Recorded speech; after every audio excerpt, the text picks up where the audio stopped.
Halo sahabat muda, selamat datang kembali di sesi AM Formation. Apa kabar kalian? Semoga kalian tetap sehat, tetap semangat, baik secara fisik dan juga mental. Nah, masih bersama aku, Davi. Kali ini aku akan jadi host pada malam hari ini. Dan kebetulan ini kita lagi ada di Labuan Bajo. Tepatnya ini ada di penginapan. Jadi karena berhubung kita juga kedatangan satu orang teman kita dari Jawa Barat, ini Andri adalah koordinator Provinsi Inti Muda Jawa Barat. Jadi ini kita bakalan ya ngobrol-ngobrol santai lah ya. Ini bukan vlog yang sangat serius, tapi dapat aku pastikan bahwa konten malam hari ini itu akan lebih menarik gitu ya, karena kita nggak terlalu kaku gitu ya. Jadi kita bisa sambil merokok, ini kayak bincang-bincang santai aja. Andri, apa kabar? Alhamdulillah baik. Kabar baik. Bisa itu nggak sih, Andri, apa namanya, perkenalkan gitu diri. Boleh. Maneh, bahasa Sunda Maneh. Perkenalkan dirinya kamu gitu, saat ini kamu terlibat di mana, sebagai apa? Oke, perkenalkan guys, nama gua guys, ini manggilnya guys atau apa? Atau teman-teman Inti Muda. Sahabat muda. Waduh. Nama gua Andri, gua perwakilan dari atau koordinator dari Inti Muda Jawa Barat. Gua representasi dari Drug User, dan gua juga sejauh ini bekerja di Yayasan Grafik sebagai koordinator lapangan juga, selain di Inti Muda Jawa Barat. Apalagi umur gua harusnya sih 20 tahun. Cuma nyokap gue ngelahirin gue lebih dulu gitu, 6-7 tahun, jadi 27 lah sekarang ya. Sekolot anjir. Nah, di grafik nih kerja apaan? Gue di grafik jadi koordinator lapangan. Koordinator lapangan. Jadi koordinator lapangan tuh mengkoordinir teman-teman petugas lapangan. Petugas lapangan. Nah, tadi Andri kan udah mention kalau Andri itu apa namanya, representasi dari teman-teman pengguna nafsa. Berarti sedikit banyak Andri tahu lah ya, misalnya bagaimana sih kehidupan teman-teman dari pengguna nafsa, terutama karena ini kan channelnya orang-orang muda gitu ya. Nah, relevansinya dengan orang-orang muda gitu. Kalau kita ngelihat dari perilaku gitu ya, atau melihat dari data saat ini yang lagi happening di kalangan orang muda pengguna nafsa teh naon? Bari ngerokok banyak? Biar santai. Jadi kalau berbicara masalah nafsa itu buat anak muda tuh udah jadi apa ya? Udah menjadi style lah mungkin. Udah menjadi syarat pergaulan mungkin ya di sebagian orang. Bahkan di tingkat sekolah pun sekarang itu menjadi hal yang mudah diakses di sekolah-sekolah. Buktinya silakan akses aja atau lihat aja di Indonesia Drug Report yang paling baru. Banyak banget bro, di tingkat SMP bahkan yang paling banyak itu buat kota Bandung ya. Udah mulai make. Dia udah mulai make, walaupun memang zatnya berbeda-beda. Kita kan nggak berbicara tentang zat apa yang digunakan ya, yang penting dia itu drug user. Dia masuk ke dalam kategori betul. Cuma kebetulan sejauh ini gua di Graphics, tugas penjangkauannya kan sasarannya itu pengguna nafsa suntik. Dan untuk pengguna nafsa suntik itu di usia remaja sejauh ini banyaknya pengguna nafsa pengguna buprenorfin yang disuntik. Buprenorfin itu jadi gini, sebetulnya mah brandnya itu Subuxone ya, kalau ada yang teman-teman ada yang tahu. Subuxone itu gabungan dari buprenorfin dan juga naloxone. Seharusnya Subuxone itu digunakan sebagai media substitusi oral dari Putau, bro. Jadi kan itu memang disediain pemerintah, bro. Iya, disediain pemerintah. Jadi substitusi oral itu ada dua, ada buprenorfin atau Subuxone, dulu Subutex, dan yang keduanya ada juga metadon, PTRN. Nah, Subuxone ini memang dulunya memang sering disalahgunakan nih dari awal Subutex, gitu kan, makanya diganti Subuxone. Subutex masih banyak yang menyuntikkan Subutex waktu zaman tahun 2000 belakangan lah. Dan akhirnya itu udah lamanya. Ya, gue dari 2012 sih, nggak lama juga. Gue 2012 jadi tugas penjangkau. Lalu akhirnya ada karena ada penyalahgunaan, digabungin lah itu sama naloxone. Akhirnya jadilah Subuxone, dan katanya sih sebetulnya nggak ada efek karena gue nggak nyoba yang suntik ya. katanya sih buat petugas yang ngerti medis atau ngerti zat-zat gituan lah, itu nggak ada efeknya. Bahkan petugas puskesmas yang dekat sama gue, dia bilang gini, coba kasih aja pengguna Subuxone atau namanya Aquades, kayaknya efeknya sama. Tapi gue nggak bisa menyimpulkan itu ya, karena teman-teman yang menggunakan yang tentunya sangat hafal dengan efek. Nah, Subuxone ini kan diprovide sama pemerintahnya. Nah, mereka tahu nggak sih bahwa ternyata ada penyalahgunaan juga gitu di lapangan? Jelas lah, jelas banget. Terus apa itunya tindakannya? Apa mereka nggak dikasih kalau ketahuan atau gimana? Sebetulnya gini, kalau buat yang apa penyedia layanan penyedia Subuxone-nya sih tentu saja mereka tidak menerima hal itu ya. Jadi mereka melayani orang-orang yang benar-benar membutuhkan sebagai substitusi oral dari penggunaan suntik. Tapi faktanya memang di lapangan banyak banget penyalahgunaan. Jadi mungkin yang salah monitoringnya gitu. Kalau kayak dinas kesehatan mereka udah hafal banget karena kita sering-sering ngadain stakeholder meeting, sering membahas hal ini. Bahkan kemarin di kota Bandung sempat terjadi penangkapan di wilayah Bandung Timur itu ya, dan sasarannya memang belak-belakan Subuxone. Dituliskan dalam judulnya juga, karena waktu itu ada kopi apa gitu, gue lupa, meeting kopi gitu, membahas terkait masalah Subuxone ini.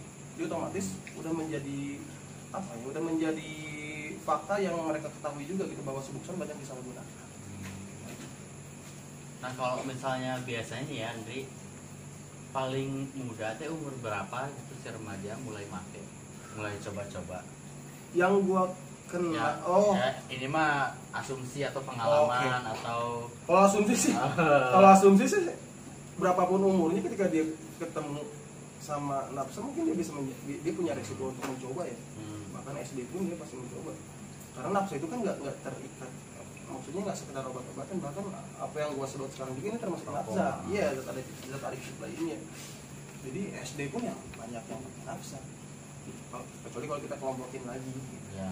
Kalau diklasifikasi kan misalnya kayak rokok, alkohol gitu kan, maksudnya dia zat yang masih cukup apa ya namanya, masih secara legal gitu ya, masih legal lah gitu, secara hukum nggak terlalu diatur gitu ya. Itu nggak ada tindak pidana gitu di sana. Nah, kalau misalnya zat-zat yang lain yang memang aksesibilitasnya juga susah gitu, kira-kira menurut lu zat apa tuh yang awal mula orang atau si remaja tuh coba-coba? Biasanya tergantung wilayah juga ya. Cuman yang paling banyak tuh ya yang jenis-jenis tablet, misalnya Andep atau PM, atau dulu tuh zaman-zaman gue Dextro. Banyak lah gitu. Itu yang paling banyak tuh. Banyak kan tuh yang obat-obat warung mendingannya. Itu biasanya kayak gimana yang sering dipakai? Kan mereka tuh kreatif kan ya Yandri ya. Kalau oplosan lah ya, kalau ya gitulah biasanya. Teman-teman kayak gue kan dekat juga sama teman-teman anak pang lah ya, anak jalanan lah. Gue takutnya nggak mention anak pang kan digerebek lagi sama di spesifik gitu. Anak-anak jalanan lah ya. Anak-anak jalanan itu banyaknya gitu. Jadi kalau mereka nggak punya uang, pengen mabok, ya belinya yang murah, ke warung beli komik. Kan itu ada dekselnya juga kan, komik. Ada komik, beli komik 10 biji dimasukin ke botol, dicampur extra jus, diminum, mabok. Banyak sih. Bahkan kayak dulu tuh ada yang namanya cherry bell. Itu lebih ke miras sih. Tapi itu bisa ada korban meninggalnya juga. Oh no, autan gini. Autan dicampur-campur. Nah kan itu kan kalau melihat situasi kayak gitu, menurut lo apa yang harus kita lakuin? Sebetulnya yang perlu banget kita lakuin, pemerintah lakuin, atau mereka lakuin? Betul. Apa? Dari mereka dulu deh, apa yang harus mereka lakuin? Sebetulnya sih gini, kita harus lihat dulu latar belakangnya ya. Kenapa mereka bisa kayak gitu, khususnya melakukan hal-hal yang memang sebetulnya berbahaya buat mereka gitu kan. Pertama, yang jelas ketidaktahuan mereka dari dampak buruknya, apakah ini berbahaya atau tidak, mematikan atau tidak. Jadi itulah yang harus kita kasih tahu sama mereka. Di samping pendekatan represif ya, kita represif sudah dilakukan sejak lama, tapi gue ngelihat apakah efeknya efektif atau enggak kan ya. makanya perlu dilakukan juga upaya yang lebih persuasif lah sama mereka biar mereka bisa tahu dampaknya apa, terus bisa kalaupun mereka tetap melakukan ya berarti lu menerima konsekuensinya gitu karena lu udah tahu. Minimal itu dulu gitu dari pengetahuannya. Yang kedua ya jelas dari pencegahan lah, minimal ada upaya pencegahan dari pemerintahnya juga. Jadi jangan sampai cuman minta mereka buat misalnya tidak melakukan saja, tapi ada fasilitas yang disediakan juga supaya mereka bisa lebih mudah lah melalui fasilitas itu. Kayak misalnya contohnya gini lah, kalau ada zat yang memang aman gitu ya, terus layanan kesehatan juga tersedia gitu itu ya. Jadi misalnya in case di luar obat warung tadi, tapi secara general nafsa gitu ya, kita berbicara masalah nafsa secara umum. Misalnya contoh rehabilitasi untuk remaja sekarang ada nggak sih? Nggak ada kan? Nggak ada. Dan sekarang tantangan remaja kalau mau direhab disatuin sama yang dewasa misalnya. Itu jadi ada tantangan lainnya juga gitu, apakah si remajanya mau atau tidak, apakah di sana ada tekanan dari yang senior misalnya atau tidak kan, kayak gitu. Malah khawatirnya malah jadi apa namanya, adiksinya nambah gitu ya. Sepakat. Terus kayak contohnya pendekatan ke keluarganya juga perlu gitu. Soalnya gini, kadang-kadang pemerintah, masyarakat tidak memahami apa ya disebutnya ya, gua sebutnya siklus adiksi aja lah. Jadi kan ada disebutnya itu kontemplasi, prakontemplasi, kontemplasi, kerencanaan, aksi. Jadi mereka tuh masyarakat dan pemerintah condong langsung represif gitu. Lu berhenti. Dan akhirnya dipaksa ke rehab. Balik-balik ya pakai lagi lah. Karena mereka nggak tahu sebenarnya si remaja ini, si anak muda ini, orang muda ini dia lagi ada di posisi mana. Betul, itu dia. Makanya penting banget pendekatan ke keluarga juga. Jadi ke masyarakat juga diberitahukan bagaimana cara menilai orang yang pengguna nafsa yang masih di prakontemplasi, yang dikontemplasi. Kontemplasi itu sadar lah ya. Jadi dia sadar bahwa oh ini salah nih, oh ini, atau misalnya oh ini ada dampak buruknya nih. Nah kalau ini mungkin pertanyaan terakhir ya, gue tahu ini apa ya, diskusinya pasti panjang. Ini pertanyaan terakhir, kan kalau ngomongin remaja, ngomongin usia muda, terutama buat teman-teman pengguna nafsa, itu banyak yang mereka sedang mengakses pendidikan. Sejauh ini gitu ya, yang gue tahu bahwa penggunaan narkotika di sekolah atau di dunia pendidikan itu masih menjadi pelanggaran terberat, pelanggaran nomor 1. Konsekuensinya adalah dikeluarkan dari sekolah. Nah menurut lu gimana menyikapi ini? Ini asik nih bro. Jadi kebetulan memang kita di Inti Muda Jawa Barat kemarin masuk ke isu itu. Bagaimana pengguna nafsa di sekolah bisa mendapatkan hak belajarnya.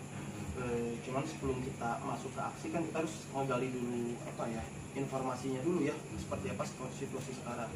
Kalau dari hukum, gue nggak tahu sih apakah ini di tingkat nasional juga sudah berlaku atau tidak, atau hanya di daerah saja.